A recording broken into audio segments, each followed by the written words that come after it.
Yes. Roshan. Yes. Yeah. Give an intro to us about who is this Roshan. I am Roshan. I am from Chennai.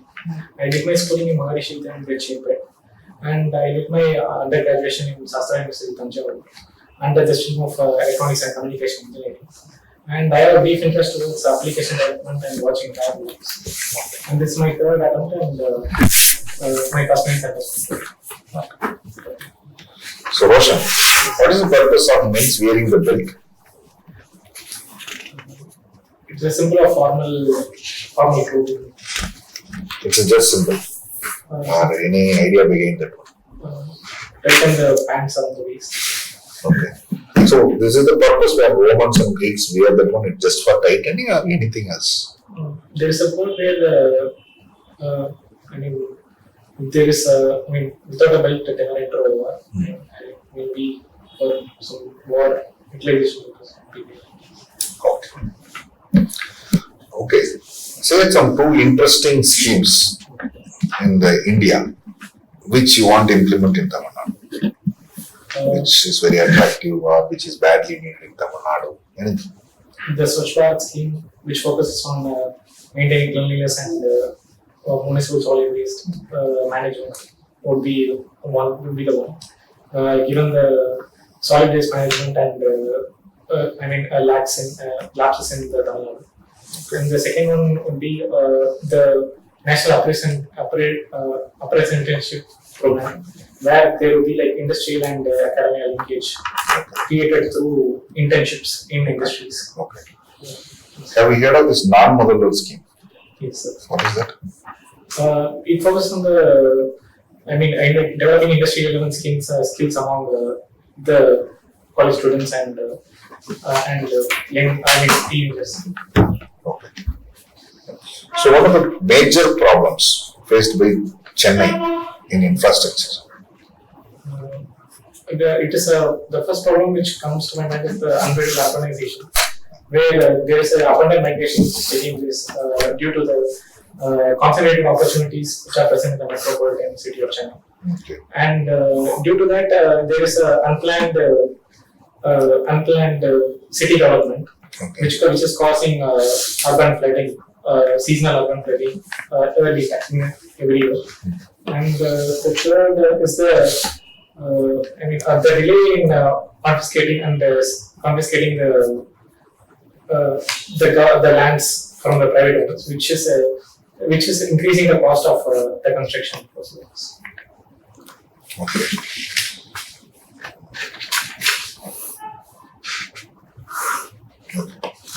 Suppose you are asked to talk something positive about the caste system. Just give me some 2 or 3 points. Why we need caste system? The caste, was there from the ancient times in India. It was mainly present because of the interdependence which it has created due to the division of labor, which is the primary characteristic of the caste. It was main reason why it was able to be present for all these years. The interdependence among the caste and the cohesiveness among the society was created by the caste. That would be one positive which we could come up with. And Okay. What is this? Your father is assistant director. yes, In which department? Department of Posts. Department of Posts. Department of Post. Yes. Okay. So what are the interesting things we can make to change or revive the Indian postal system? Because now nobody is using the postal system. Yes. Transforming the Indian postal system into a national logistic institution, because postal system is widely spread around all the urban and rural areas of India, because as it has 1.65 lakh of post office around the country. So transforming it into a national logistic institution, like combining it with the e-commerce sites where the delivery can be made through India Post. It can be both beneficial for the e-commerce sites and also for the India Post. The profit making can be done. And the second one would be like India Post has come up with a new scheme where they were using a virtual address instead of entering the Google address every time in the e-commerce or internet, they were coming up with a virtual address which can be used as a like OTP kind of thing. So they were authenticating that virtual address. They act as intermediary and they can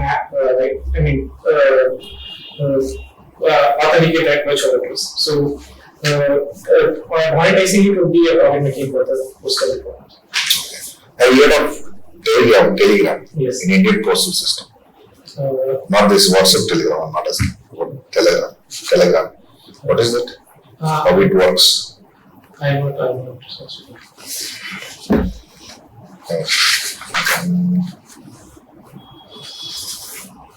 What are the recent advancements in the electronic and communication recently? Any recent advancements or new inventions or discoveries related to this? The research towards the 6G is ongoing. Okay. And it is towards the more decreasing towards latency of the communication between the sender and the receiver. And the second is the integration of the hardware and software through the Internet of Things, and combining it with artificial intelligence to make autonomous decisions without human interventions. Okay. Why Taiwan is very important for China? It is Taiwan is the semiconductor capital of the world. Due to the progress of semiconductor on the semiconductor industry is there. So it may be one of the reasons. And China has a one China policy where Taiwan is recognized as an integral part of China. So that's the other reason. Okay. What are the problems in this Indian semiconductor industry surface? The lack of the abundance of the rare elements or critical elements in Indian landmass is one of the problems, which makes it dependent on the exports of India.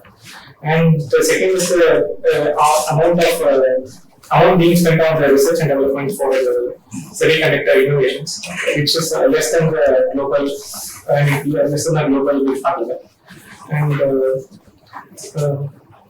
there will be the mining, the problems that come with the mining, like acid and other deforestation. I'll start with research and development. So, I was just 2 days back reading some graph showing the number of or the percent of people in India versus China who do their masters and then those who do their PhDs. In terms of percentage, in terms of absolute number, India has a huge population which has done their PhDs. But our R&D is very bad. Why? The expenditure, the investments we made on R&D is, it is mostly made by the government, but it is less from the private institutions or private companies. That would be one of the reasons. And the abundance of PhD which has been done in India, it is many of them are migrating towards the Western countries, which is causing brain drain in Indian state. And so you think that if the private sector pulls in more, our R&D can get better? Yes. Has the government given any kinds of policies? Has it brought about any kinds of incentives for the private sector to invest more in R&D and less in production? The hearing which the government is in the production incentive scheme, it focuses on the production, but to increase the production, the R&D should be strengthened. So the government has indirectly promoted R&D through the production. So there is no direct but indirect influence. There are some other, there is a National Research Foundation which the Indian government has set up recently. They have to promote private research. Okay. My second question is national education policy. We are all aware about that. Plus, these days countries very strongly advocating skill development. So do you think that the national education policy is in sync with the skill development which we are aiming for? Yes, because national education policy focuses on the flexibility of courses within the course, the stream which the student is taking. For example, the student can take apart from the rigid courses which are present, which are considered outdated. It also the student can opt his choice, opt his course of choice, opt his course of choice and pursue it. And the second is it also encourages the industry and academia linkages through internships and other motives. And it also supports vocational education, where even the education should be in consonance with the practical application of that theory part. So NAP that bridges the most important gap where the theoretical and practical application gap which India possesses. Do you think that India as a society is more into service and less into manufacturing? And is it a good thing or a bad thing? Indian exports and Indian service composition to GDP implies that India is more of a service sector. But the Indian government is also trying to push manufacturing through various initiatives. So that due to various structural constraints, it's not moving. So I don't say India is more of a service sector oriented, but the measures also taken to push manufacturing oriented. Okay. So we were talking about rare earth metals. This has become a very big issue. It was in news. Which is that country which is producing the rare earth metals? China is the one with. And US, India, all of us are actually getting the rare earth metals from them. Do you think it's a good strategy, like being dependent only on one nation? No, not at all. So what should we do? India should diversify its imports of rare earth metals. And it also use as geomapping and other things to search within our own boundaries. Like lithium is available in Jammu and Kashmir, so such areas. And it also should perform a circular economy where it should obtain the rare earth metals from the e-waste which the India is producing, which is abundant, which India is abundant country in e-waste. Okay, I'll come back to your DAF now. You have said that you were Secretary Internet of Things Club. Yes, ma'am. What is this? What is the Internet of Things? Internet of Things is the combination of sensors and devices where they can communicate with the inputs and outputs which they get, and they can take decisions based on the programming which has been done by the developer. And what was the objective of this thing? How was it of use to you in your university? It can, for me, the objective of Internet of Things would be like the man from the past has always been striving towards the idealism. Like through Internet of Things, the day-to-day activities, day-to-day activities can be streamlined and move to a perfect ideal. For example, one of the projects which I have done in Internet of Things is like a smart bin system, a dustbin system. Where whenever the dustbin becomes full, it alerts the vendor. So through it can easily command. So this all makes sense, but the digital literacy in India is very low. Do you think that's a problem? Yes, ma'am. Because of the increasing digitalization after the Digital India program, most of the government services and even the electoral role, which has now been converted into digital arena. So the digital literacy is definitely a problem for upcoming. Okay. So next is, what is this far-flung places? Far-flung places are those which are difficult to reach and which are very popularized by the popularized in the media. And I have this curiosity to understand their culture and how what other people prioritize there, like whether they work there, or what other people eat there, how the relationship is there. So you're curious about the culture of that place. Yes. Have you ever visited any far-flung place? Tell me about any one far-flung place. The Western African country called Mauritania. Where it is present in the Saharan desert.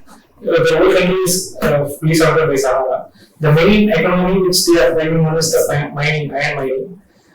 There is one tourist attraction which is a railways,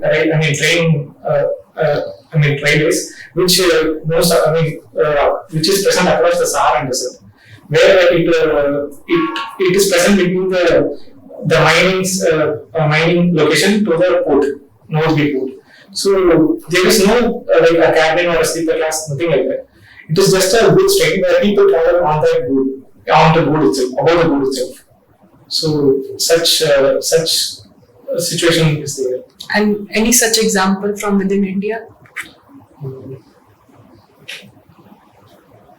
Eastern India, where the last station which is present is the last station in Eastern India is the Assam capital, which I covered. So after that, mostly it will be like goods and cities. Other than that, I'm not able to. Do you think that administration reaching these places is a tough job? And what can you do? If let's say you are posted as the district collector in one of these far-flung places, what will be the biggest challenges for you? The connectivity to various places would be a bigger challenge, because to transfer the schemes and the welfare mechanisms would be challenges in those areas. And I would use the drones which has been in increasing usage now. What is this new drone policy which has come, which talks about the size of the drone? I'm not sure.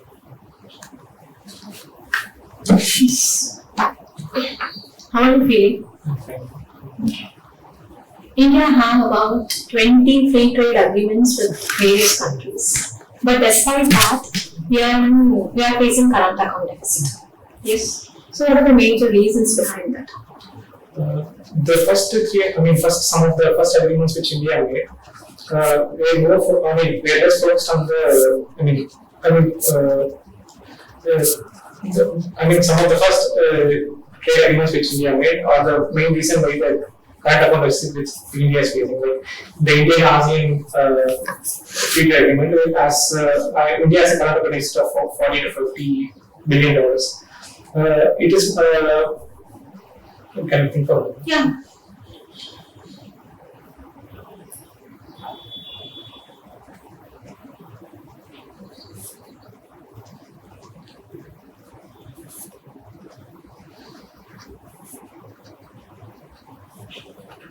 Sorry. Okay, no issues. Do you think that we really manufacture smartphones, or we just assemble them? We currently assemble most of the smartphones. Okay. Can you elaborate Vedanta philosophy for me? You studied in Vivekananda, it was mentioned in your lab. Yeah. Can you tell me about Vedanta philosophy? Vedanta is the last philosophy present in Upanishad, and in the last philosophy of India, which is considered as the last. And it contains a summarization of all the other present about the world. I bring. Okay. Can you compare Gujarat model of development with Tamil Nadu model of development? The Tamil Nadu model of development is mostly focused on the inclusive and social justice model, and Gujarat model is focused on the increasing investment and privatization and private part, industrial part, and those things. Okay. Okay, tell me about the social cost involved in India hosting these Commonwealth Games or Olympics. What will be the social cost? We are sociologists here. Yeah. Okay.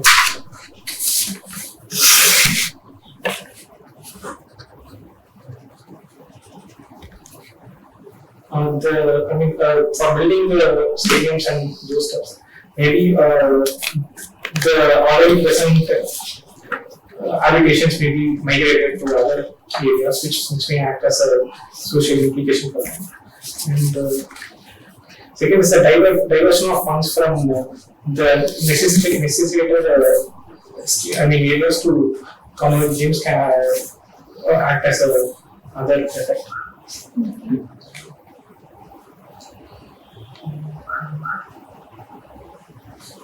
Okay. What is the functional web apps? The websites which I created aren't published in a in a public forum, but it was functional because I tested with among my club and from 10 to 15 people. So it was able to solve the real world challenges, but I wasn't able to publish it in a public forum. So that's What were those real world challenges? for example, I started website creation from my third year from total. Some of the examples which I can quote is like there was a condition, there was a situation in my college where I wasn't able to get a reference on how I could start my mini project or the final year project with. So I thought, why can't we create a repository of a true website like a social media, something like that, where everyone has an account, where a senior would have an account, and they can post their projects, recent projects, their work on that particular website. So I created that website where everyone could post their reports. It was present, it was there till like till my fourth year, and there was after that the resource constraints which were present as the database was highly expensive, was not able to continue after that. Okay. We were talking about this AI plus IoT, together they will be autonomous, you were talking, right? Then what about the jobs or the employment? There will be layoffs. Already there are multiple layoffs happening. Then what will happen to us? In my opinion, AI and IoT should be able to complement or supplement the already present job. It should not replace the jobs which performed by humans. And the second is the mundane jobs which are already present. The people employed in that should be reskilled and upskilled so that they are in a firm position where their jobs can be replaced. You told about the real world challenges where your seniors will post their paper. Yes. But recently in the investigative journalism, they found out that PhD theses were purchased in shops. What is your opinion on that?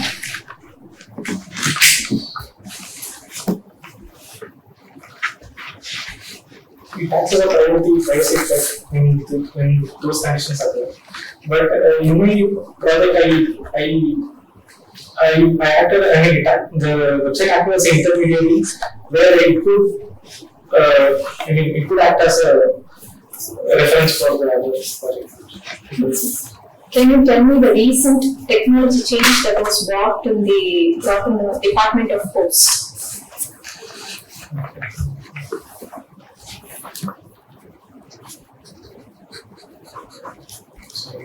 Okay, that's it from me. So who is the man of the match and man of the series for this Women's World Cup? Speaking of Man of the match?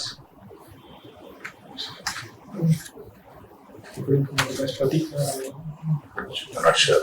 Okay. So this internet of things, particularly in home-based thing, do you think this internet of things is killing the social times among the people, among the members of the family? It is not, it doesn't act as killing, but it makes their, they work easier in the home-based approach. For example, if there is a increasing temperature which is present due to global warming, it can create an optimum temperature within the home itself. So the effect of climate change may get reduced due to this. And there are such positive things. Okay. No, I'm talking about negatives. Any negatives there? There is a negative where the privacy of the individuals and family may get affected. Because internet of things is mostly based on the devices and sensors. Sensors will always collect data. So if it is inappropriately used, it may collect the privacy data which we have collected. Okay. So when you're answering the question about urbanization something, if you're allowed to do the web-based applications related to this, what are the things you can do? Like planning or flood control? I mean, if I am a developer, I would create a website where there will be, bi-directional grievance redressal mechanism. Like if there is a municipal solid waste or a dump yard, I mean, unrecognized dump yard would be there in the industry. People would be able to complain, post their complaints, which would be like, seen by the government, and they will be able to be act as accountable and should enhance accountability. And the second is the project which the construction works which the government is carried out. Like there will be I would like to be a transparent website where there will be the details of the particular project would be there, and with the estimated time within which the project would be completed, and the people who are responsible, the construction company which is responsible for that. So it gives a sense of transparency for both the government and the people. So such as. Okay. Sweet options.